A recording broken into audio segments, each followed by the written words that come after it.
सीधे बैठेंगे।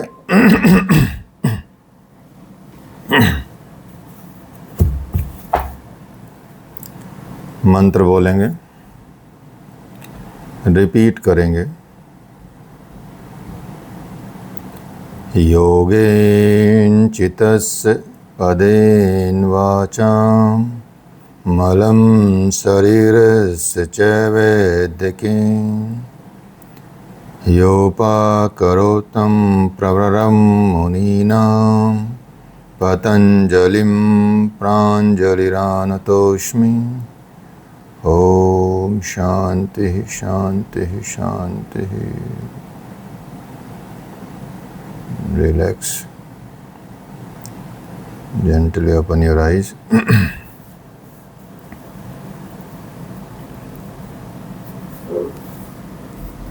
यहाँ आप अष्टांग योग पढ़ रहे हैं और अष्टांग योग में यम आप समझ चुके हैं कि यम क्या होते हैं। यम के 5 जो सिद्धांत हैं वो कैसे काम करते हैं, उनकी सिद्धि पे क्या होता है, जब उनकी प्रतिष्ठा हो जाती है तो उनका फल क्या प्राप्त होता है, ये आप समझ ही गए हैं। साथ में ही हम नियमों के बारे में भी हमने थोड़ी चर्चा की, जिसमें सबसे पहले शौच आया और शौच के विषय में आप समझ चुके हैं, बता चुके हैं इसके बारे में पिछली क्लास में। बाह्य शुद्धि, आंतरिक शुद्धि, आंतरिक शुद्धि में मानसिक शुद्धि आती है और बाह्य शुद्धि में शारीरिक शुद्धि आती है, वाचिक शुद्धि आती है। इस तरह से आपने ये शौच के बारे में समझा, क्योंकि शौच का जो परिणाम भी बताया, या कह सकते हैं कि उसकी प्रतिष्ठा होने पर उसके पालन करने से हमें अपने अंगों में वैराग्य और दूसरों से संसर्ग न करने की इच्छा होती है।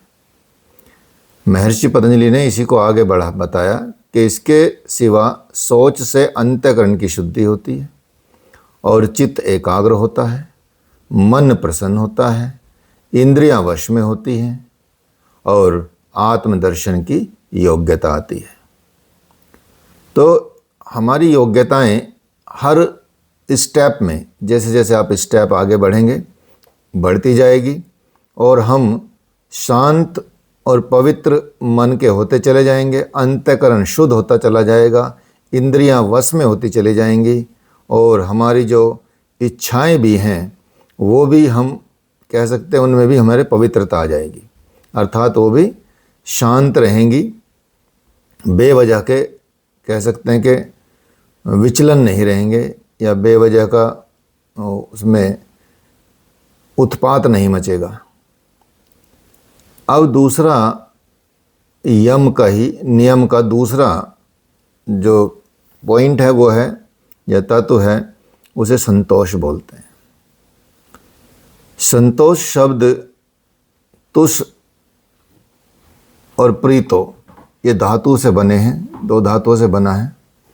और संतोष का मतलब होता है सम्यक प्रकार से तुष्टि एवं प्रीति। मतलब शरीर के द्वारा हम पूर्ण पुरुषार्थ करके उससे जो प्राप्त धन है, उस प्राप्त धन से हम अधिक का लालच ना करें। अधिक का लालच ना करना अर्थात कम या ज़्यादा की प्राप्ति पर शोक या हर्ष ना करना, अर्थात हमको संतुष्ट रहना है। जैसे कि सुबह भी बताया था आपको भगवद गीता क्लास में, तो वही बात यहाँ आ जाती है कि हमको जो भी हम शरीर के द्वारा पुरुषार्थ करते हैं, जो धर्म, अर्थ, काम, मोक्ष, ये 4 पुरुषार्थ होते हैं। हम आजकल धर्म थोड़ा भूल चुके हैं, अर्थ और काम में हमारी ज़्यादा प्रीति रहती है। फिर भी बताते हैं कि यदि ऐसा भी है, यदि शरीर के द्वारा आप पुरुषार्थ करके धन भी कमाते हैं, तो उस धन के कमाने से आपका लालच नहीं बढ़ना चाहिए। आप लालची ना हो जाएं, अर्थात जो धन आए वो धन आए तो ठीक है, कोई दिक्कत नहीं है, लेकिन ज़्यादा और ज़्यादा आ जाए और ज़्यादा आ जाए और कुछ भी उसके लिए करने लगें, फिर अपराध बढ़ने लगते हैं, मन में लालच बढ़ने लगता है और फिर लोगों से द्वेष भी बढ़ने लगता है, बहुत सारी चीज़ें बढ़ने लगती हैं। संतुष्टि के साथ धन चाहे कितना भी आए, उसमें कोई दौर नहीं, उसमें कोई दो राय नहीं, अर्थात उसमें कोई बुराई नहीं है, ये भी मान के चल सकते हैं। चाहे अरबपति बन जाएं आप, दुनिया के सबसे बड़े आदमी बन जाए, लेकिन आप बिना लालच के बने। वो ये जो कमी है लालच वाली, ये निकाल दी जाए। सहज रूप में उस चीज़ को आना चाहिए आपके पास, और उसके आने या ना आने से, या कम आने से या ज़्यादा आने से, कम प्राप्ति से या ज़्यादा की प्राप्ति से, कम से आपको शौक नहीं होना चाहिए और ज़्यादा से आने से आपको हर्ष नहीं होना चाहिए। ऐसा नहीं कि ज़्यादा आ रहा तो बहुत ही आप कूदने लगें, ठीक है, वो भी निषेध है, क्योंकि हो सकता कभी कम हो जाए, क्योंकि भाव है ना, भाव खत्म करने। हर्ष हो या नहीं हो, मतलब हर्ष होएगा तो दुख भी ज़्यादा होगा। जिसको ज़्यादा हर्ष होता है उसको ज़्यादा दुख भी होगा किसी चीज़ के जाने का, उसको ज़्यादा शौक लगेगा। इसलिए ऋषि मुनियों ने पहले इसको बताया कि आप संतोष का पालन करें, मन से करें, वचन से करें, कर्म से करें, ये बहुत ज़रूरी है। और जो साधक हैं, योग साधक हैं, या योग में जाना चाहते हैं, या योग कर रहे हैं, या योग में उतरना चाहते हैं, उनके लिए बहुत ज़रूरी भी होता है, और साथ में ये उनके लिए हितकारी है, अर्थात उनके लिए बेनिफिशियल है। सामान्य रूप से जब आप देखेंगे तो हम संतुष्टि या संतोष की बात करते हैं तो वो हमारी अंतःकरण की संतुष्टि होती है। सामान्य अर्थ में अंतःकरण में संतुष्टि का भाव जागृत होना ही संतोष है, ठीक है। हम अपने कर्तव्य कर्मों को करते हुए भी और प्रारब्ध कर्मों के कारण जो भी अर्थ लाभ हो उसी में संतुष्ट बने रहना ही संतोष है, संतुष्टि है। संतुष्टि कह लो या संतोष कह लो, कंटेनमेंट इंग्लिश में इसको बोलते हैं। सेटिस्फैक्शन थोड़ा सा लो कैटेगरी का शब्द आ जाता है। सेटिस्फैक्शन में हो सकता है कि आप वस्तु से सिर्फ सेटिस्फैक्शन हो जाएं, लेकिन यहाँ मन से, कर्म से और वचन से, तीनों से आपको सेटिस्फाई होना है। मतलब उसमें तीनों में आपको कोई ऐसा नहीं रखना कि लालच जोड़ के रखें, कम ज़्यादा से आपको परेशानी हो, कभी कम से परेशानी और ज़्यादा से ज़्यादा ही प्रसन्न हो जाएं। कई लोगों को ज़्यादा खुश होने से भी दिक्कत होती है और कई लोगों को ज़्यादा दुखी होने से भी दिक्कत होती है। दोनों घटनाएं भारत में, पूरे विश्व में पाई जाती हैं, ठीक है। तो हमको क्या करना है, अपने अंतःकरण में संतुष्टि का भाव रखना है, संतुष्टि के भाव को जागृत रखना है, ठीक है। और हम कर्म करते रहें, कोई दिक्कत नहीं, कमाएं दमाएं कोई दिक्कत नहीं, लाभ भी करें, लेकिन संतुष्ट बने रहें। जो आपने किया उसमें सेटिस्फाई रहें। जो मिला, सॉरी, करने के में तो कई बार सेटिस्फाई नहीं मिलता होता कि भाई हमने इतना किया ही नहीं है, तो अच्छे कर्म करने में संतुष्टि ना हो तो अच्छी बात है, उसमें तो आप करें जितना करें, लेकिन जो आपसे प्राप्त हो उससे में सेटिस्फेक्शन रहे, मतलब फल में सेटिस्फाई रहें। कर्म करते जाएं और फल में सेटिस्फैक्शन रहे आपका। तो हर परिस्थिति में आपको क्या रहना, सुख में दुख में सदा सम बने रहना। समत्व योग उच्यते। धैर्य नहीं खोना चाहिए, विचलित नहीं होना चाहिए, बेचैन नहीं होना चाहिए, परेशान नहीं होना चाहिए, हमेशा प्रसन्न चित्त बने रहना चाहिए, ठीक है। कोई बात नहीं, आज नुकसान हो गया, कोई बात नहीं, प्रसन्न है। कल फायदा हो गया, तब भी प्रसन्न है, ठीक है। कि भाई ये अजीब आदमी है, इसका सामान भी चोरी हो जाए तब भी खुश, और नहीं चोरे तब भी खुश, ये क्या चक्कर है, ठीक है। हम जब मतलब बहुत पहले मतलब पढ़ते थे, ग्रेजुएशन में या बाद में भी दिल्ली में रहते थे, तो ये सोचते थे कि भाई कुछ भी, जैसे मान लिया घर में सामान टूट जाए, कुछ गिलास टूट गया किसी से, वैसे कोई वॉश टूट गया या कोई सामान खो गया, चोरी हो गया, तो हमारी विचारधारा ये रहती थी कि कोई नहीं, बढ़िया, अब नया आएगा, पुराना गया, ठीक है। इससे बड़े तो क्या हुआ, क्योंकि मजबूरी में ख़रीदना ही पड़ेगा।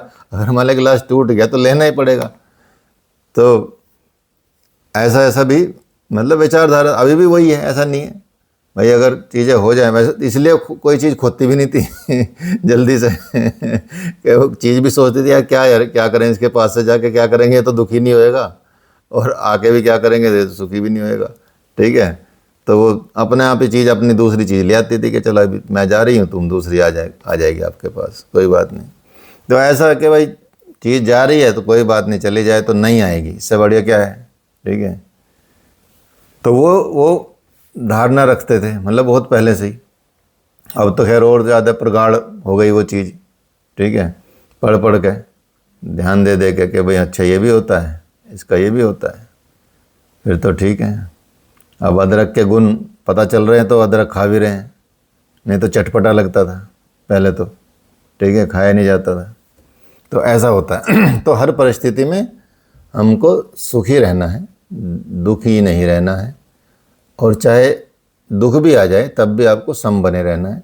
सुख में भी सम बने रहना, दुख में भी सम बने रहना है। धैर्य नहीं खोना, पैशेंस नहीं खोना। पैशेंस नहीं खोगे तो आपके अंदर वो जो शौर्य है, जो वो शक्ति है, वो बनी रहेगी, वो नष्ट नहीं होएगी। प्रसन्नचित्त बने रहना चाहिए।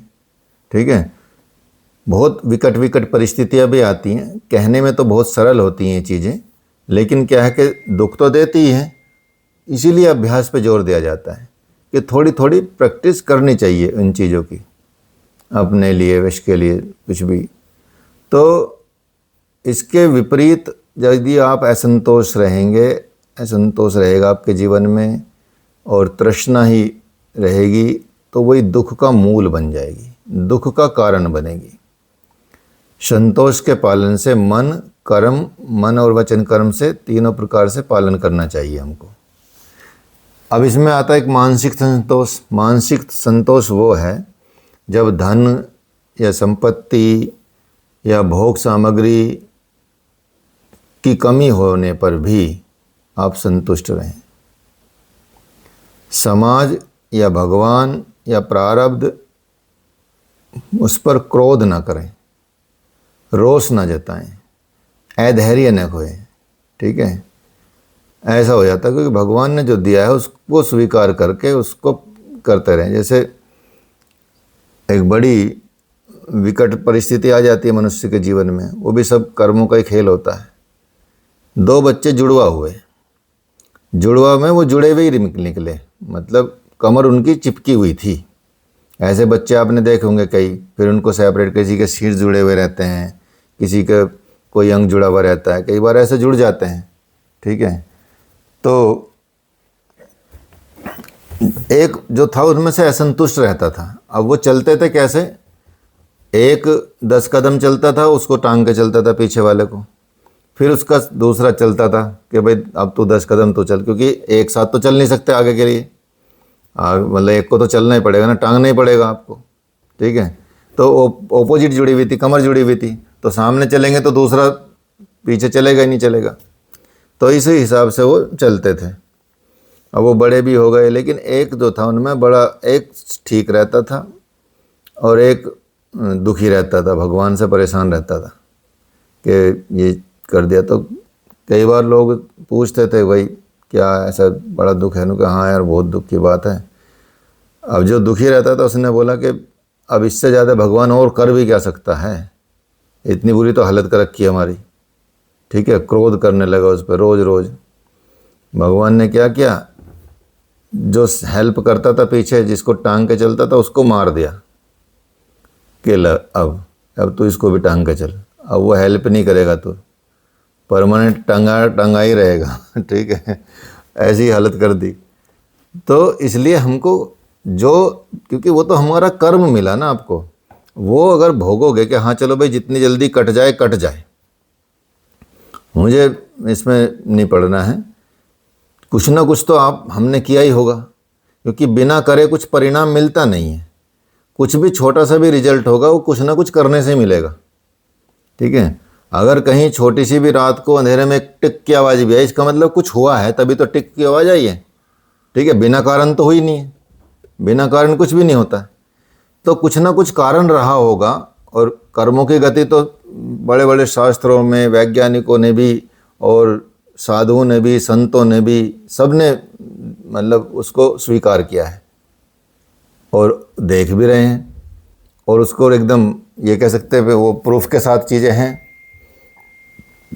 तो इस तरह से संतुष्ट रहना चाहिए। ऐसा नहीं कि भगवान को बहुत सारे लोग गाली देने लगते हैं छोटी सी मुसीबत में ही, ठीक है, या बड़ी भी आ जाए, कोई वो तो आ नहीं तो आई, आ गई तो आ गई, अब क्या करेंगे, गाली देने से वो ठीक तो होने से रही, ठीक है, परेशान होने से क्या फ़ायदा होगा, आगे चीज़ों को संभालना पड़ेगा। तो इसलिए संतुष्ट रहना चाहिए, मानसिक संतुष्टि है ये। और हमको ईश्वर के प्रति कभी क्रोध या प्रारब्ध पर कभी क्रोध या समाज पर भी नहीं करना है, रोष या धैर्य नहीं खोना है। वही मानसिक संतोष है, वही मानसिक सेटिस्फैक्शन है। तो वेदों में संतोष के पालन का आदेश दिया गया है। वेदों में भी कहा गया है, तेन व्यक्तेन भुज्जी था माँ गृध कस्थस्तिवधनम। बताते हैं क्या, संतोष बुद्धि उत्पन्न करने के लिए त्याग पूर्वक भोग करो, किसी के धन की लालसा मत करो, वेद का ये आदेश पालनीय है। ये बताया जाता है कि संतोष बुद्धि उत्पन्न करो, और संतोष बुद्धि उत्पन्न करने के लिए आपको क्या करना, त्याग पूर्वक भोग करना। अर्थात भोग भी रहे हो आप, लेकिन त्याग पूर्वक, उसमें अटैच ना रहो। बिल्कुल ऐसे ना अटैचमेंट हो जाए आपका कि यदि वो भोग खो जाए, आपसे चला जाए, तो आप एकदम आग बबूला हो जाएं, परेशान हो जाएं, विचलित हो जाएं, बेचैन हो जाएं। तो वेदों में भी कहा गया कि संतोष बुद्धि रहनी चाहिए आपकी, उसको उत्पन्न करो, भोग करो लेकिन त्याग पूर्वक करो, ठीक है। किसी के भी धन की लालसा मत करो। वेदों का यह वाक्य पालनीय है, इनका पालन करना चाहिए। वाचिक संतोष, अत्यधिक बोलने का त्याग कर परिमित बोलना ही वाचिक संतोष है। अर्थात संतुलित बोलना, फालतू का बोलते ना जाना, संतुलित बोलें, सही बोलें, किसी के कठोर वचन सुनकर या अपमानित होने पर भी आवेग में ना आए, ज़्यादा परेशान ना आए, विवाद न करें। गुरुजनों, श्रेष्ठ जनों के द्वारा यदि प्रताड़ित भी किया जाए तो उसका बिल्कुल भी उत्तर ना दें, मौन धारण कर लें, चुपचाप पिट के आ जाएं स्कूल में, माँ बाप को भी नहीं बताना, ठीक है। अब तो सीधा पुलिस को फ़ोन कर देते हैं बच्चे ही, मोबाइल लेके भेजते हैं ना बालक, ये बेटा रिकॉर्ड कर लेना कुछ भी कहीं पिट रहा हो तो कोई, ठीक है। इसलिए मास्टर भी स्मार्ट है, एक तो सीसीटीवी कैमरा हटा के पीछे पीटते हैं जाके ओलट में ठीक है, क्योंकि बिना पीटे अकल नहीं आती, इसलिए जो पिटते नहीं हैं उनको अकल नहीं आती है। गुरुओं से जो पिटेगा, माता पिता से जो पिटेगा, वो सबसे विद्वान आदमी निकलेगा धरती पे, ठीक है। ये फुल प्रूफ है धरती पे। और जिसकी कभी पिटाई नहीं हुई, लाड़ में पड़ा, वो सबसे ज़्यादा बिगड़ेगा। वो फिर समाज पीटेगा उसको, उसकी परिस्थिति पीटेगी, उसका समय पीटेगा उसे, ठीक है। या तो आप पीट लो, या फिर भगवान पीटेगा, तो भगवान की तो मार बड़ी तकड़ी होती है, ठीक है, वो नहीं सहनी होती। इसलिए गुरु को बोलोगे गुरुजी पीटो उसको, ऐसे बोलते थे स्कूल में कि इसकी टांग टूटे हुए घर आनी चाहिए गुरुजी। मास्टर जी ये जो आज करके गया ना, तो इतना काम भी करते थे, सुबह सुबह झाड़ू भी लगाते थे, स्कूल में जाते थे, फर्श कट्टे पे बैठते थे ना, फर्श पे वो झाड़ते थे, ठीक है, और सारे काम करते थे, सारा बोर्ड का तैयार करना, चौक लाना है इकट्ठे, और मास्टर जी को एकदम परफेक्ट वहाँ सब सिस्टम चाहिए, ठीक है। और डंडी भी ला कर रखते थे कि आज ये नीम की डंडी तोड़ के लाएं, एक तो रखते ही थे, अपना परमानेंट रहता ही था डंडा, बढ़िया, ठीक है। और ऐसी सेवा करने के बाद भी डर पूरा बना रहता था कि अगर मैथ के क्वेश्चन नहीं किए या कोई याद नहीं की कोई याद, तो किताब में रख के ले जाते थे कि भाई ऐसा है, ये दूब की घास रख लेते हैं किताब में, इससे पिटाई नहीं होगी हमारी, ठीक है तो ऐसे ऐसे काम करते थे, तो कितनी दहशत थी, ठीक है। तो वो और अब बिल्कुल बैन कर दिया। थोड़ी घटनाएं तो होती ही हैं, ठीक है, उनको तो बैन होना चाहिए कि भाई यहाँ कोई मर ना जाए, कोई हो ना जाए, लेकिन पिटाई विटाई तो जरूरी है, उसके बिना तो काम ही नहीं चलता ना धरती पे। ताड़न, ताड़न के अधिकारी को ताड़ना मिलनी चाहिए, तभी वो अमृत जैसी चीज़ें होती हैं आपके जीवन में। डांट फटकार नहीं पड़ेगी, गलती पे सज़ा नहीं मिलेगी, तो आपकी हिम्मत बढ़ जाएगी और आप बड़ी गलती कर जाएंगे। ठीक है, तो इसलिए जो गुरुजन हैं या बड़े हैं या श्रेष्ठ जन हैं, ये समझाया गया है योग में भी वेदों में भी कि उनके प्रताड़ित करने पर, ठीक है, उनका उत्तर ना दें, विरोध ना करें उनका। ऐसा नहीं कि भाई ईंट उठा के मार दें।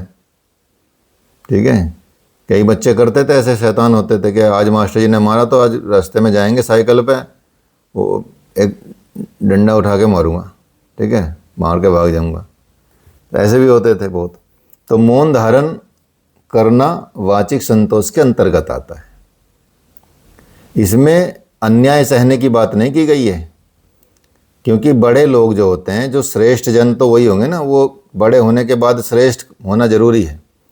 श्रेष्ठ होंगे, माता पिता होंगे या आचार्य होंगे या शिक्षक होंगे, वो आपका भला चाहने के लिए आपको मारेंगे, न कि आपसे कोई दुश्मनी निकालने के लिए मारेंगे या पीटेंगे या कुछ भी करेंगे या प्रताड़ित भी करेंगे। ऐसा नहीं कि कोई दुश्मन मार रहा है, कोई और मार रहा बेकार में और पिट के आ जाओ, वो वाली बात नहीं है। ठीक है, यहाँ महात्मा गांधी का पालन नहीं करना है कि महात्मा गांधी ने बोला एक गाल पे चांटा मारो दूसरे पे खाओ, बिल्कुल मत खाओ। ठीक है, हाँ टीचर मारे तो खा लो, कोई दिक्कत नहीं, फिर तो चुपचाप बैठ के खाओ, बोलो कि आनंद आ गया मास्टर जी, एक और मार देते तो अच्छा रहता, थोड़ी तो और अकल आती। अभी इधर इस वाले दिमाग में आया, इस वाले दिमाग में चला जाएगा, तो दोनों को बैलेंस कर दो गुरु जी।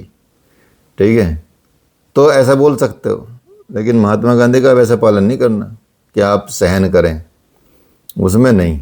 लेकिन ऐसी जगहों पे आपको, वहाँ बोलेंगे नहीं और घर में बोलेंगे, माँ को बोल देंगे, पिता को बोल देंगे, कुछ भी, गुरुजी को भी बोल देंगे।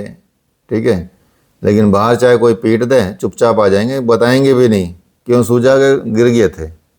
ठीक है, गिर गया था मैं, थोड़ा सा ऐसा हो गया, चोट लग गई थी, छिपा लेते हैं, तो वो नहीं करना चाहिए। तो वेदों में वाचिक संतोष का वर्णन इसीलिए किया गया कि वाचम वदतु शांतिवाम वचम वदत भद्रया, मधुरवाणी, भद्रवाणी और शांति में वचन बोलने चाहिए। यह है वाचिक संतोष है, यही वाचिक संतोष है। और शारीरिक संतोष, शारीरिक संतोष है ब्रह्मचर्य का पालन करना, सत्कर्मों का अनुष्ठान करना, दीन दुखियों की सेवा करना, काम क्रोध लोभ मोह ऐसे दोषों से प्रभावित न होना, हिंसा चोरी जैसे गलत काम न करना, ये शारीरिक संतोष में आ जाता है।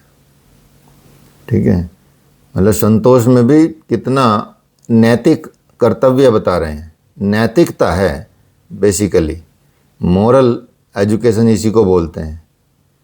मॉरलिटी को डेवलप करना है अपने अंदर, ब्रह्मचर्य का पालन करना है।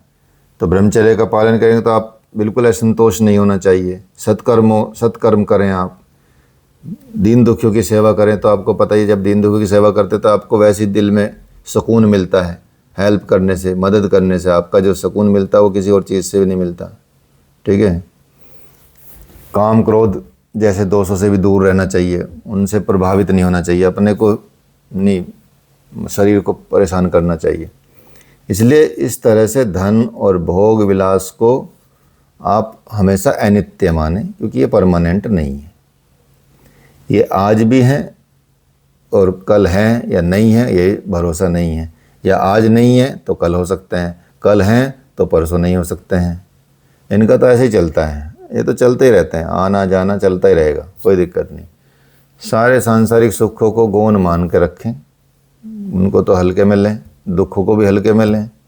ठीक है, और ब्रह्म प्राप्ति का लक्ष्य रखें, उसी में संतोष रखना है आपको कि ब्रह्म प्राप्ति ही हमको प्राप्त करना, भगवान को।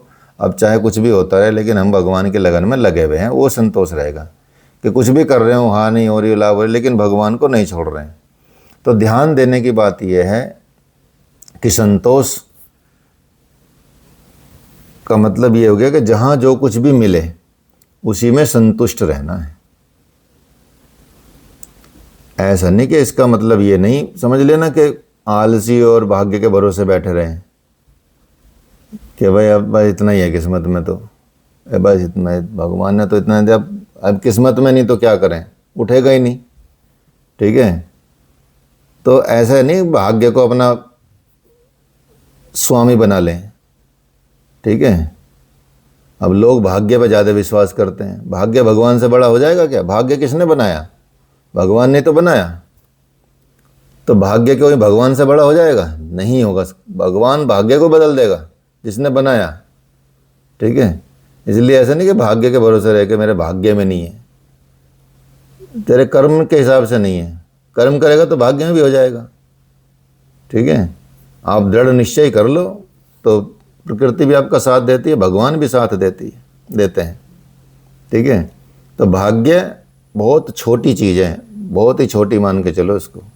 ठीक है, ये कभी भी बदल सकते हो आप, क्योंकि भाग्य और भगवान में कौन बड़ा है, किसके भरोसे रहना चाहिए, ये डिसीजन ले सकते हो आप कि भाग्य बड़ा है भगवान बड़ा, बस।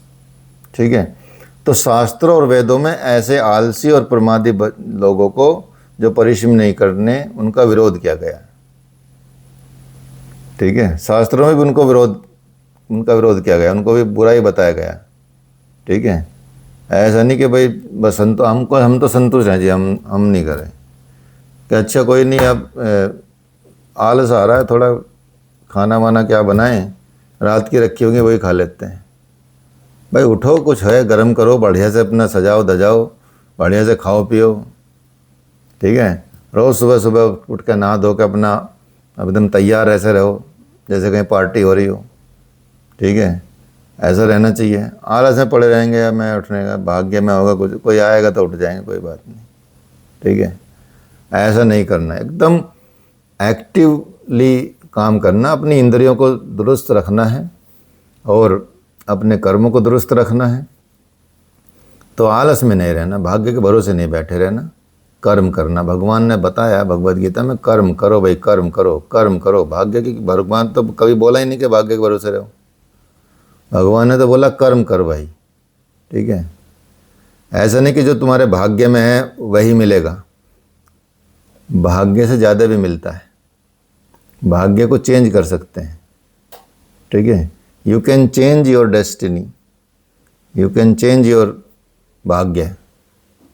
ठीक है, आप अपने भाग्य बदल सकते हैं। तो संतोषाद नुत्तम सुखम, संतोष उत्तम सुखम लाभ। चित्त में संतोष का भाव जब प्रतिष्ठित हो जाता है, जब ऐसा भाव प्रतिष्ठित हो जाए तो योगी को उत्तम सुख आनंद की प्राप्ति होती है। सबसे ज़्यादा आनंद में वही रहेगा जो संतुष्ट रहेगा, उसी को संत बोलते हैं। संतुष्ट रहने वाला संत है। वो घर में भी रह सकता संत और बाहर भी संत। सिर्फ बाहर भगवा कलर में संत नहीं मिलते। ठीक है, उनको संत नहीं कहे, वो संतुष्ट नहीं रहते बेचारे, बहुत से तो आधे तो बेचैन रहते हैं। ठीक है, तो हर व्यक्ति जो आपको दिख रहा है ऐसे कपड़ों में, वो संत नहीं हो सकता, असंत भी हो सकता है, डिससेटिस्फाई। ठीक है, कहीं उसको कुछ करना, कभी कुछ करना, कभी कुछ करना। ठीक है, करो, लेकिन संतुष्ट नहीं रहते। संतुष्ट रहेगा तो फिर संत है, सिंपल सी बात है। वो आप घर में भी रह सकते हैं, वो आप भोग करते करते भी रह सकते हैं। ठीक है, तो ये इस तरह से कुछ चीज़ का टाइम है, मान लिया कुछ मिलना है आपको और आपको उस टाइम पे मिल ही नहीं वही चीज़, कोई बात नहीं, बाद में मिल जाएगी, उसमें क्या परेशान होना। ठीक है, तो इस तरह से आपको जीवन जीना चाहिए। तो जब इसका भाव प्रतिष्ठित हो जाता है संतोष का, तो हमको योगी को स्पेशली उत्तम सुख आनंद की प्राप्ति होती है। योगी का मतलब जैसे योगी के लक्षण हैं, योगी का जीवन जैसा होता है, मिताहारी होता है योगी का। ठीक है, इसमें आपके टॉपिक में भी है योगी के क्या क्या लक्षण होते हैं। तो ये सारे योगी के लक्षण ही चल रहे हैं कि संतुष्ट रहने वाला होता है योगी, ठीक है, भगवान के भजन करने वाला होता है योगी, आसन प्राणायाम ध्यान करने वाला योगी होता है, ठीक है, झूठ तूफान ना बोलने वाला योगी होता है, ठीक है, और संतुष्ट रहने वाला योगी होता है। तो ये मिताहारी होता है योगी, उसको पता है अच्छे बुरे का लाभ हानि का, उसको पता है अच्छा बुरा क्या है उसको पता है, विवेकशील होता है, ज्ञानवान होता है। ये सारे लक्षण पाए जाते हैं। ज़्यादा वाचाल नहीं होता, बहुत ज़्यादा बोलता नहीं है बिना बात के, ठीक है, ज़्यादा लोगों का संग नहीं करता बिना बात के, ठीक है, जो बाधक तत्व है उनको हटा कर रखता अपने जीवन से, वो योगी के लक्षण होते हैं। तो ऐसे योगी के लक्षण डेवलप करेंगे अपने अंदर तो फिर हमको उत्तम सुख और आनंद की प्राप्ति होगी। संतोष की ये प्रतिष्ठा होती है, मतलब संतोष का ये परिणाम होता है। फिर आता है तप। तप का मतलब है तपना,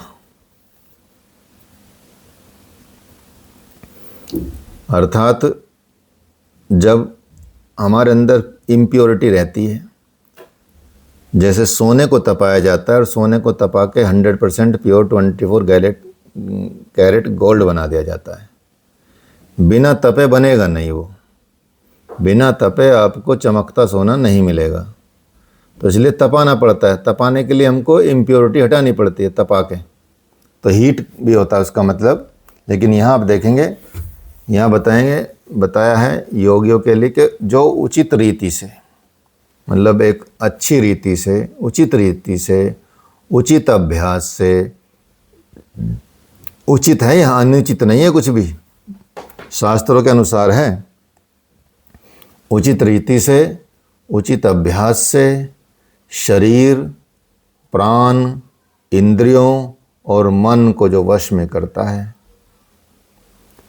जिससे योग साधना में वो सर्दी, गर्मी, भूख, प्यास, हर्ष, शोक, मान अपमान ऐसे द्वंद्वों को सहन करता है, और ऐसे द्वंद्वों को सहन करते हुए साधना में डटा रहे, दृढ़ निश्चय रहे, एकदम तपस्वी बना रहे, यही तप है।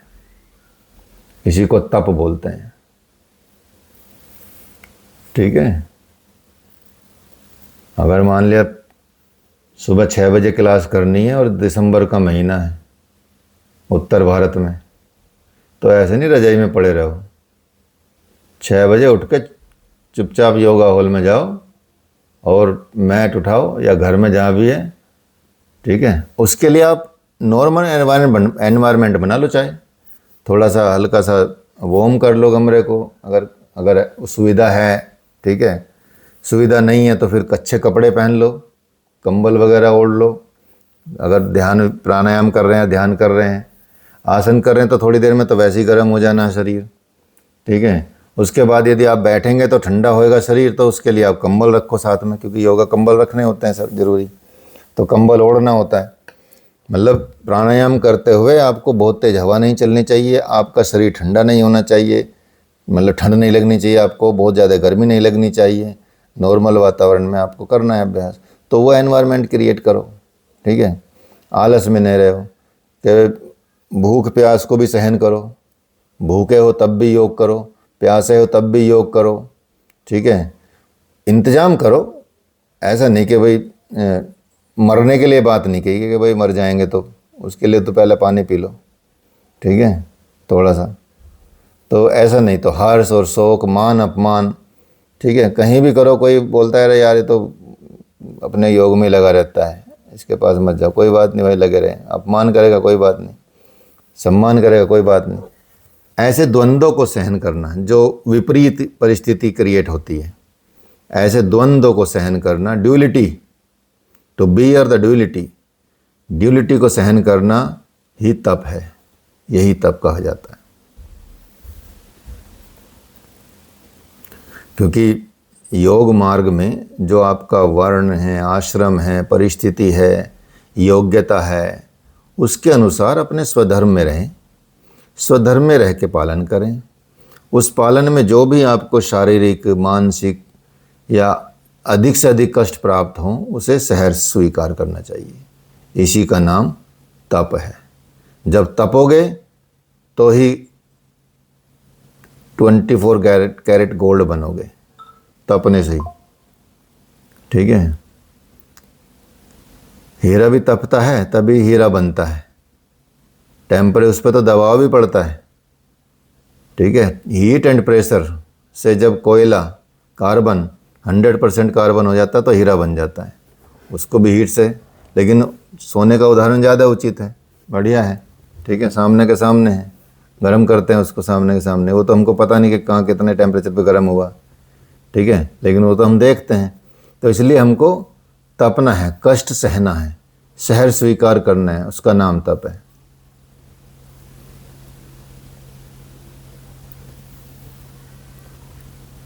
क्लियर है?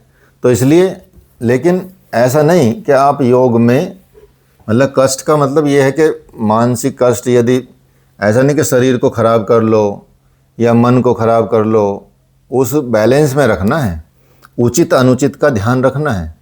ऐसा नहीं जैसे आजकल योग में कि भाई हाँ मुझे स्प्लिट करनी है, स्प्लिट करके लोग उनके मतलब टीचर हैं, लड़के हों लड़कियां हों, लड़के लड़कियों के कुल्लों पे खड़े हो जाते हैं, हाथ रख के पैर रख के, ठीक है, हाथ रख के उसको दबा देते हैं, ऐसा तोड़ देते हैं।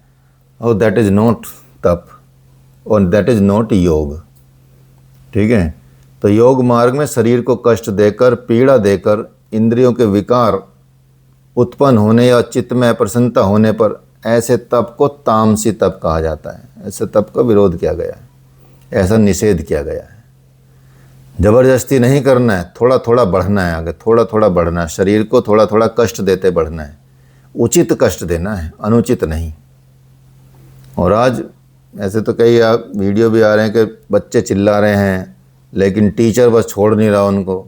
ठीक है, उसकी टांग तोड़ के छोड़ेगा, ठीक है, या हाथ तोड़ के छोड़ेगा, कंधों को पीछे मिलाना ज़रूरी है। भाई ऐसा नहीं है, एक दिन में तुम क्या कर लोगे। ठीक है, तो वो तो सहज में ही अपने आप आ जाता है। लगातार करते रहो करते रहो करते रहो तो वो हो ही जाएगा। धैर्य रखो, थोड़ा बढ़ते जाओ, एक एक सेंटीमीटर भी बढ़ोगे, एक सेंटीमीटर से इंच में पहुंच जाओगे। रोज़ 1 सेंटीमीटर 1 सेंटीमीटर 1 सेंटीमीटर करके विधि के अनुसार, उचित विधि के अनुसार करेंगे। ऐसा नहीं ज़बरदस्ती करना, ये सब ज़बरदस्ती वाला चक्कर चल रहा है आजकल एक दूसरे को देख के। तो दैट इज़ नॉट योग और दैट इज़ नॉट तप। सिंपल सी बात है, विरोध किया गया है, निषेध किया गया है शास्त्रों में भी और योग में भी। इसलिए हमको मानसिक तप भी करना है। मानसिक तप यही है कि काम, क्रोध, लोभ, मोह, ये अंतर्द्वंद जो चलता है अपने अंदर, दुर्भाव होते हैं, आसुरी वृत्ति होती है मन में, ठीक है, उनको दूर करना, उनको मन से आसुरी प्रवृत्ति को हटा देना, सुविचारों को लाना। ठीक है, तो वो धीरे धीरे आपका मानसिक तप सिद्ध जाएगा, सध जाएगा। तो ये मन से सोच सोच के कि हाँ भाई हमको गुस्सा नहीं करना, गुस्सा आने लगे तो तुरंत याद आ जाए कि यार थोड़ा तप करना है, तो अभी गुस्सा कम करें। ठीक है, चुपचाप वहाँ से निकल जाएं या पानी पी लें। ठीक है, या कोई किसी पे गुस्सा कर रहा हो तो पहले उसको पानी पिला दें, लेकिन गुस्सा बाद में कर लेना, पानी पी लो पहले। ठीक है, ना पिए तो पानी घेर दो ऊपर, ठीक है, ठंडा, तो तब भी ठंडा हो जाता है इंसान। ठीक है, तो इसलिए इन चीज़ों को ध्यान में रखना है कि भाई हमको मन से मानसिक तप करना है, दुर्भावों को हटाना है, दैवीय गुणों को लाना है। ठीक है, ये समझ के ऐसे विचार रखेंगे तो मानसिक तप होगा। वाचिक तप का मतलब यही कि सत्य बोलना। हम बार बार झूठ बोलने की आदत होती है, बीच बीच में हमको कुछ गलत बोलना ही है। अच्छा बोलें, प्रिय बोलें, बार बार अपने आप को टोकें, तप कराएं, वचन को तप कराएं, सत्य बोलने की कोशिश करें कि हाँ भाई इससे किसी का नुकसान नहीं हो रहा है। अगर ये मैं सत्य बोल रहा हूँ तो बिना वजह झूठ नहीं बोल रहा हूँ। झूठ तभी बोलें जब आप सत्य का पालन करें। ठीक है, जैसे अहिंसक होना ये नहीं है कि आप अहिंसक है और आपको कोई मार के चला जाए, काट के चला जाए। ठीक है, वहाँ आप अहिंसक नहीं हो सकते। उसको मारना जो माना जाएगा वो अहिंसा मानी जाएगी। एक सेकंड होल्ड कीजिएगा। ठीक है जी। तो सत्य बोलना, प्रिय बोलना, शास्त्रों के अनुसार शुद्ध विचारों से अपनी वाणी को निकालना, थोड़ा थोड़ा कोशिश करना कि व्याकरण की शुद्धता भी आती जाए, व्याकरण के अनुसार भाषा का प्रयोग करें, ठीक है। और ऐसी छलयुक्त भाषा का, छलयुक्त वचन ना बोलें, द्विअर्थी शब्द ना बोलें कि भाई मीनिंग कुछ और है और कुछ बोल कुछ और रहे। ऐसा बहुत चलता है आजकल धरती पे, ठीक है, कि भाई कोई सामने बैठा उसकी बेइज्जती के लिए उसको ना बोल के किसी और को बोल रहे हों और इशारा उसकी तरफ कर रहे हों। ऐसे हास्यास्पद चीज़ों को ना करें, उनका प्रयोग ना करें। ऐसी चीज़ों का करना ही तप कहा जाता है। तो भगवान ने भी भगवत गीता में वाणी के तप पर बहुत बल दिया है। और वाचिक तप के विषय में ये कहा है, अनुद्वेग करम कवाक्यम सत्यम प्रियम हितम च यत स्वाध्याभ्यासनम चैव वाग्मयम तप उच्यते। मतलब उद्वेग और आक्रोश करने वाला वाक्य और जो प्रिय और हितकारी हो स्वाध्याय का अभ्यास से, ये सभी वाणी के तप हैं। इस तरह से मतलब उद्वेग न करें, आक्रोश न करें, ठीक है, प्रिय बोलें, हितकारी बोलें, ठीक है, स्वाध्याय का अभ्यास करें, सेल्फ स्टडी करते रहें और अपनी वाणी को उसमें लगाएं, उनसे मंत्र बोलें, उनसे श्लोक बोलें, उनसे भगवान का नाम लें, भगवान का भजन करें वाणी से, तो वो वाणी का तप है, ठीक है। तो ये अमोघ शक्ति प्राप्त होती है साधक को वाणी के द्वारा। शारीरिक तप, द्वंद्वों को सहन करना शारीरिक तप माना जाता है। वही जैसे बताया, द्वंद्व, सर्दी गर्मी हो गया, भूख प्यास हो गया, ब्रह्मचर्य का पालन हो गया, योग अनुष्ठान में आसन प्राणायाम ध्यान आदि करना, ये भी तप माना जाता है, शारीरिक तप माना जाता है। तो शारीरिक तप से कितना बड़ा फर्क पड़ता है, किस चीज़ पे फर्क पड़ता है? हमारे पापों का नाश होता है। शारीरिक तप से भी हमारे पापों का क्षय होता है। इसलिए शारीरिक, मानसिक और वाचिक तीनों तपों का साधक के जीवन में बहुत ही महत्वपूर्ण स्थान है। तीनों को पालन करना चाहिए। भगवान ने बोला कि शारीरिक तप करना चाहिए और बताया कि देव द्विज गुरु प्राज्ञ पूजनम शौच मार्जनम ब्रह्मचर्य हिंसा च शारीरम तप उच्यते। अर्थात देव तुल्य आत्मदर्शियों, द्विजातियों, गुरुजनों और प्रज्ञा विवेक वाले साधकों का सत्कार करना और पवित्र आचरण करना, ठीक है, सरलता का व्यवहार करना, उनके साथ अहिंसा का पालन करना, ये सब शारीरिक तप कहे जाते हैं। तो महर्षि पतंजलि ने भी क्योंकि बताया है कि तप के सिद्ध हो जाने पर, तप प्रतिष्ठित हो जाने पर शरीर में अशुद्धियों का नाश हो जाता है, इम्प्योरिटी समाप्त हो जाती हैं। कायेंद्रिय सिद्धिर शुद्धिक्षयात् तपसः, अर्थात तप से अशुद्धि को नाश हो जाने पर इंद्रियों की सिद्धि हो जाती है। तप के द्वारा हम क्लेशों और पापों को क्षय कर सकते हैं और जब ये क्लेश और पाप क्षय हो जाएंगे तो शरीर में अणिमा, महिमा आदि सिद्धियां आ जाती हैं। अष्ट सिद्धि आ जाती हैं, अनिमा, महिमा, लघिमा, गरिमा, ठीक है, 8 सिद्धियां बताई गई हैं, ठीक है। हनुमान जी में भी आता है ना, हनुमान चालीसा में, अष्ट सिद्धि नौ निधि के दाता, तो अष्ट सिद्धियां आ जाती हैं। तपस्वी है ना, वो तप है उनके अंदर, उनसे बड़ा तपस्वी तो कोई नहीं है, तो सबसे ज़्यादा तो तप वही करते हैं, तो उनके पास सारी सिद्धियां हैं। है कि कहाँ से मतलब आप जोड़ सकते हैं चीज़ों को कि तप करने से सिद्धियां आती हैं, तप करने से पापों का क्षीण होते हैं, तप करने से क्लेश खत्म होते हैं और तप करने से ये अष्ट सिद्धियां आती हैं।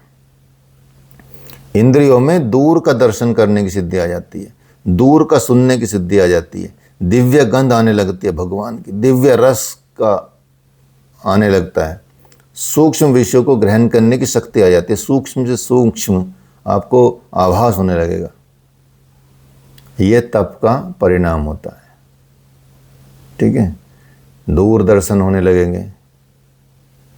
दूरदर्शन ऐसा नहीं करना कि भाई किसी घर में घुस के दूरदर्शन करने लगो, ठीक है, वो गलत हो जाएगा, वो एकदम धड़ाम से आगे गिरोगे। दूर श्रवण, तो भगवान की वाणी सुन सकते हो, ओम की वाणी सुन सकते हो, भगवान के दर्शन कर सकते हो। ठीक है, और बहुत सारी चीज़ें हैं, अपने कानों को, आँखों को, इंद्रियों को कहाँ कहाँ लगाना वो आप तो ध्यान दीजिए, दिव्य गंध आएगी। तो ये हमारे तप का परिणाम बताया महर्षि पतंजलि ने कि तप के प्रतिष्ठित होने पे ये चीज़ें आती। फिर आता है स्वाध्याय। स्वाध्याय का मतलब होता है वेद, उपनिषद, हमारे शास्त्र, योग शास्त्र, भगवद गीता, रामायण, ठीक है, और श्रीमद् भागवतम, पुराण, ठीक है, ये सब या जितने भी मोक्ष शास्त्र हैं, गुरुजनों का, विद्वानों का, आचार्यों का सत्संग करना और उनसे इन वेदों को सुनना, उनके पास बैठ के उपनिषदों को जानना, दर्शन को समझना, ये है। एक तो स्वाध्याय ये हो गया, ठीक है। दूसरा स्वाध्याय हो गया स्वम का अध्ययन। स्वस्थ अध्ययनम स्वाध्याय है, अर्थात ये भी स्वाध्याय है। आत्मचिंतन भी स्वाध्याय ही है। अपना स्वम का अवलोकन करना, स्वम का आकलन करना, ये स्वाध्याय है। तो व्यास जी ने लिखा भी है, स्वाध्यायो मोक्ष शास्त्रा नाम अध्ययनम प्रणव जपोवा। जिन शास्त्रों में मोक्ष प्राप्ति का उपाय बताया गया हो, जैसे भगवद गीता, रामायण, महाभारत, ठीक है, श्रीमद् भागवतम, वेद, उपनिषद, पुराण, जिन जिन में भी मोक्ष प्राप्ति का उपाय बताया है, उनका पुनः पुनः पुनः अध्ययन करना। ऐसा नहीं एक बार पढ़ के छोड़ दो बस।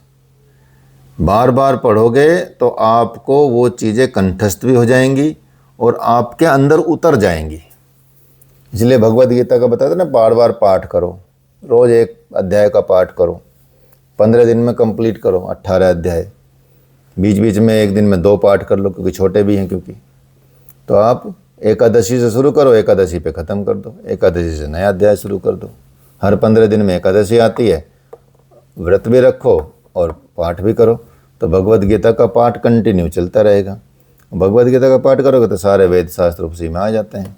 हम मन करता रामायण पढ़ने का, साइड में रामायण भी पढ़ लो।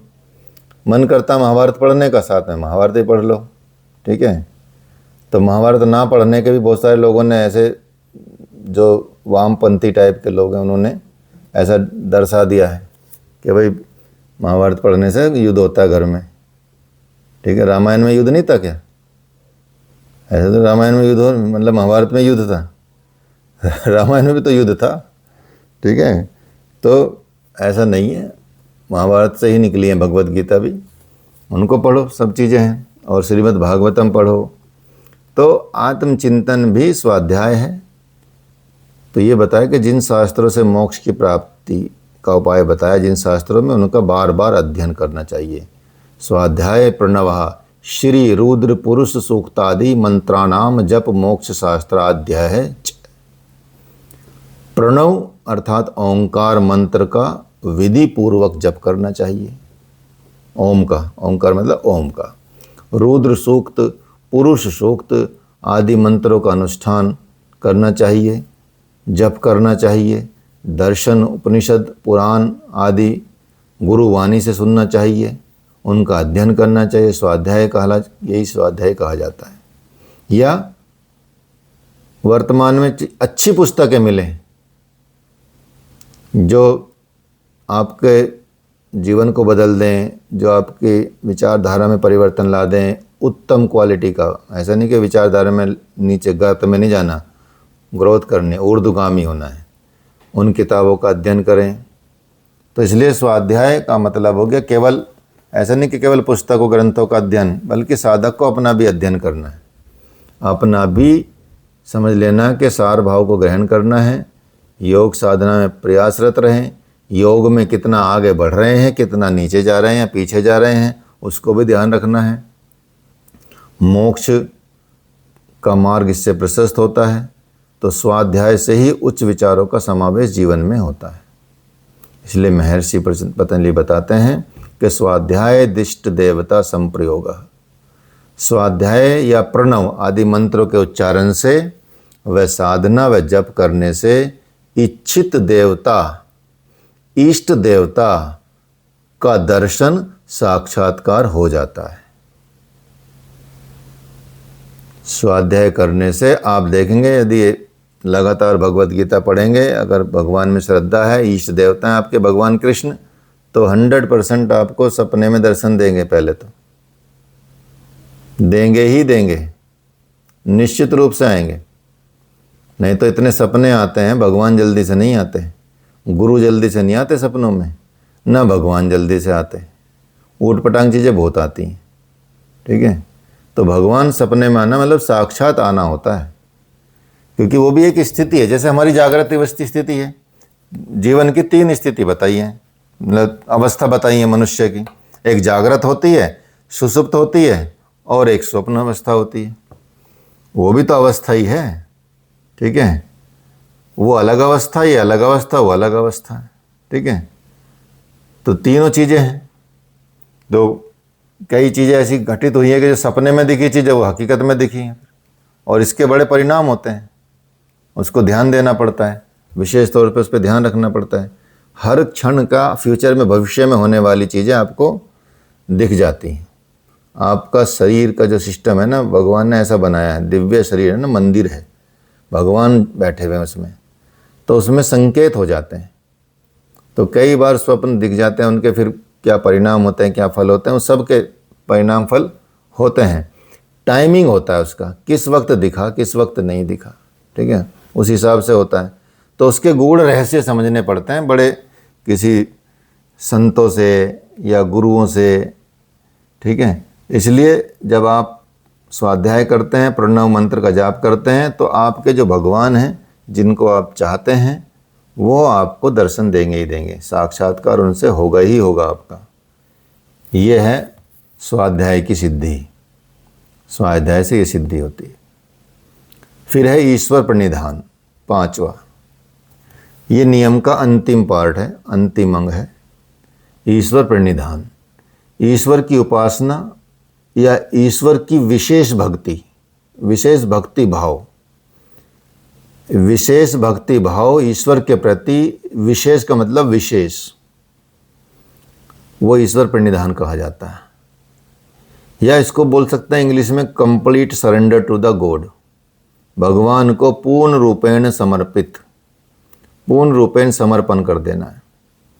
महर्षि पतंजलि ने सामान्य श्रेणी के साधकों के लिए अष्टांग योग का वर्णन किया है। यम और नियम पहले और दूसरे अंग के रूप में है। नियम का अंतिम अंग है ईश्वर प्रणिधान। इससे ये भाव समझ में आता है, ठीक है, कि जब सामान्य कोटि का साधक यम और नियम का पूर्ण रूप से पालन करता है, तभी वो ईश्वर के प्रति पूर्ण समर्पित हो पाता है। अर्थात जो पहले 9 गुण बताए हैं, 9 चीज़ें बताई हैं, भगवान को समर्पित होने के लिए इन 9 का होना जरूरी है। समझ गए नहीं? तभी आप भगवान को पूर्ण समर्पित हो सकते हैं, नहीं तो भगवान में त्रुटि आ जाएगी। पीछे बताया ना कि भगवान में भी दोष न देखना, ठीक है, सहन करना, तप वाले में बताया, ठीक है। तो ये चीज़ें, तो जब ये 9 सद जाएंगे तो 10वां तो अपने आप ही हो जाएगा। तो क्योंकि इसमें जो अष्टांग योग दिया गया है वो निम्न कोटि के साधकों के लिए दिया गया, उनका स्तर अभी छोटा है, शुरुआत की उन्होंने, ठीक है, योग की शुरुआत वालों के लिए है ये। उनके लिए भी आप देखेंगे कितने शुरुआत से कितना टफ नियम बताए हैं। यम नियम, इट्स नॉट ईजी। ये तो ऐसा लगता है जैसे बहुत उच्च कोटि के साधकों के लिए है, लेकिन है ये शुरुआत वालों के लिए। और जब ऐसा होता तो तभी ईश्वर के प्रति आपकी पूर्ण समर्पण हो पाता है आपका, और उसे ईश्वरीय कृपा प्राप्त होती है। ईश्वर प्रणिधान को भी कई लेखकों ने, व्यास जी ने भी व्यास जी ने बताया है कि ईश्वर प्रणिधानम तस्मन्यर अनुरागो सर्वकर्मार्पण, अर्थात उस परम गुरु परमेश्वर सभी कर्मों को अर्पण करना, उस परम गुरु परमेश्वर को अपने सभी कर्मों को अर्पण करना ईश्वर प्रणिधान है। अर्थात मन, वचन और से बुद्धि से ईश्वर के प्रति समर्पण हो जाना ईश्वर प्रणिधान है।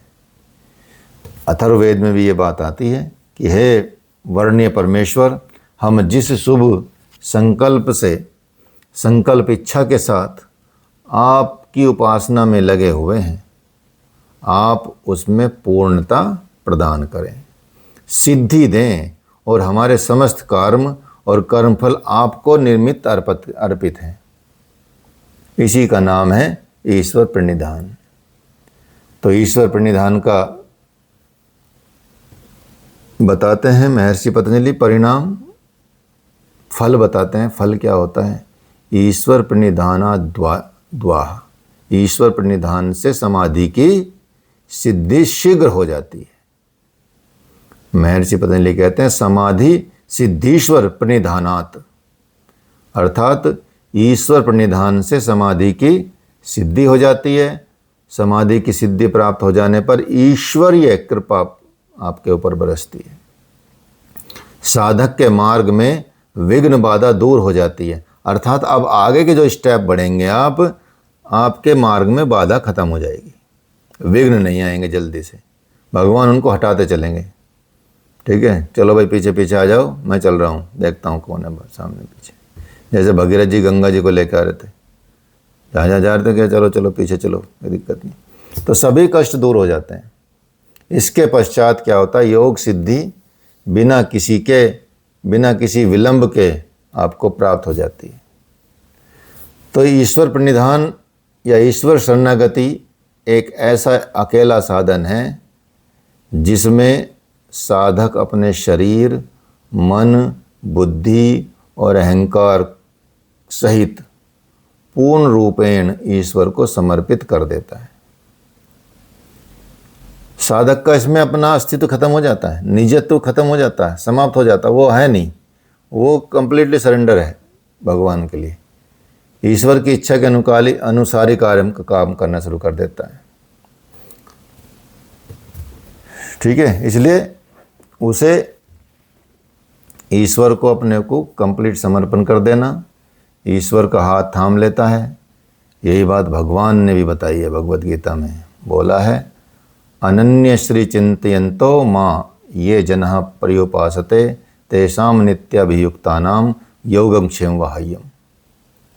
बताया है कि जो अनन्य प्रेमी भक्त मुझ परमेश्वर को निरंतर चिंतन करता है, निष्काम भाव से भजता है, उस नित्य और निरंतर चिंतन करने वाले पुरुष का मैं योग क्षेम स्वयं करता हूँ, अर्थात उसकी रक्षा करता हूँ, साथ साथ उसको प्राप्ति कराता हूँ, उसके साधन के लिए साधन ला कर देता हूँ, जो है उसकी रक्षा करता हूँ, जो नहीं है उसको ला कर देता हूँ। ठीक है, साधनों के मार्ग में जो आने वाली बाधाएं उनको हटा देता हूँ, जो नहीं चाहिए। ये ईश्वर प्रणिधान का फल है, भगवान साथ हो लेते हैं। तो ये आप सोचिए कि दो ही पार्ट या मतलब योग के ये दो ही पार्ट कितना बदल देंगे जीवन को, कितना परिवर्तन ला देंगे। यदि इन दो का ही थोड़ा थोड़ा भी पालन कर लिया जाए तो कितना महान परिवर्तन किसी के जीवन में आ सकता है। वो घर में बैठा बैठा ही योगी और साधक बन सकता है। इसमें कोई ऐसा उल्लेख नहीं किया गया कि वहाँ जाकर करना है, लेकिन क्योंकि हो नहीं पाता है, समाज में हम इतने इन्वॉल्व रहते हैं।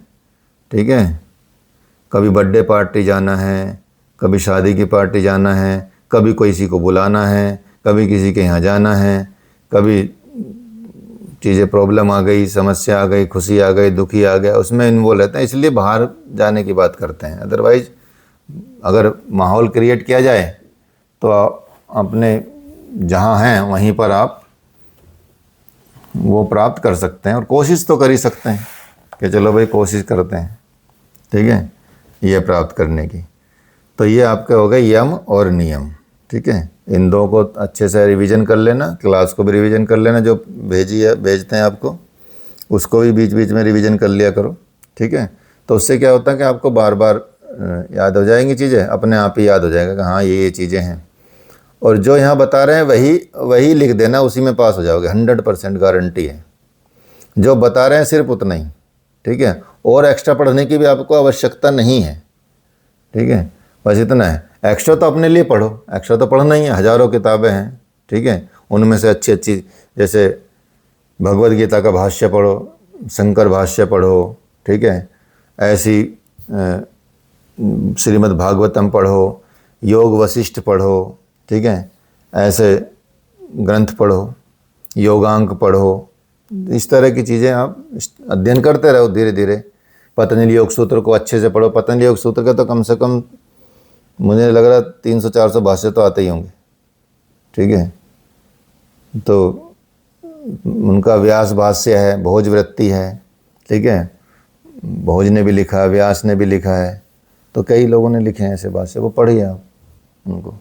चलिए, कोई प्रश्न हो तो पूछ सकते हैं।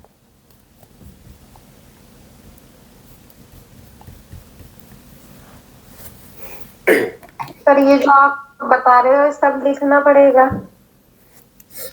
हाँ लिख लो, वीडियो सुन के लिख लो वो तो सब लिखा जाएगा आपके पास, नोट्स बन जाएंगे आपके बढ़िया। कहीं टीचर बनोगे तो उसी को पढ़ा लेना, उसी में कल्याण है। तुमसे बढ़िया टीचर नहीं बनेगा कोई। जो मैं पढ़ा रहा हूँ सिर्फ उसको बता दो, ठीक है। आप आना भी कभी भी ऋषिकेश में आना और टीचरों से मिलना, सिंपल सी बात है।